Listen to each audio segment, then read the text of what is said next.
corners of a forgotten village where the wind whispered secrets and the trees seemed to groan in sorrow, there stood an old, dilapidated mansion. It had a history as dark as the night, and locals avoided it like the plague. Legend had it that the mansion was cursed, haunted by the vengeful spirits of its former residents. One stormy night, a group of curious teenagers decided to challenge the legends and venture inside the eerie mansion. Among them was Emily, a brave and adventurous soul who was determined to prove that ghosts were nothing more than tales. As they entered, a chilling silence enveloped them, broken only by the creaking floorboards beneath their feet. The air felt heavy, and the shadows seemed to dance in the dim light of their flashlights. As they explored the decaying rooms, strange things began to happen. Doors slammed shut behind them, and eerie whispers echoed through the corridors. Emily tried to remain composed, but her heart pounded in her chest. In the mansion's decrepit library, they stumbled upon an ancient book that appeared to be a diary. As Emily flipped through its yellowed pages, she read tales of tragedy and despair. The words seemed to come alive, and she could almost feel the emotions of the writer, a tormented soul seeking revenge from beyond the grave. Unease turned to terror as the group encountered apparitions in every corner. Ghostly figures darted in and out of view, their mournful cries echoing through the halls. Emily's skepticism was shattered, and she now understood the true horror of the mansion. As they reached the attic, they found a hidden room with strange markings on the floor.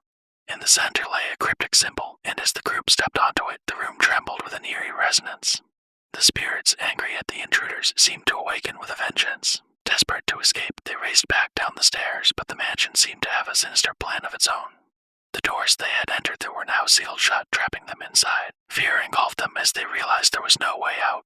Shadows crept closer, and cold, bony hands reached out from the darkness. Emily's heart pounded, and she felt an inexplicable sense of dread. In their desperation, Emily recalled the diary and the tales of tragedy within. She realized that the spirits were seeking closure, a way to move on from the pain that bound them to the mansion. Summoning all her courage, Emily read aloud an incantation from the diary, hoping it would bring peace to the tormented souls. As the last word left her lips, the mansion trembled once more, and a blinding light enveloped the room.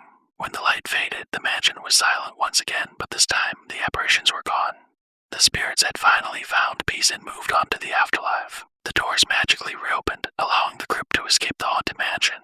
Emily had faced the horror and the unknown, and in doing so, she had set the spirits free. From that day on, the village avoided the mansion even more fervently, but Emily knew that her journey into the darkness had brought light to the restless souls.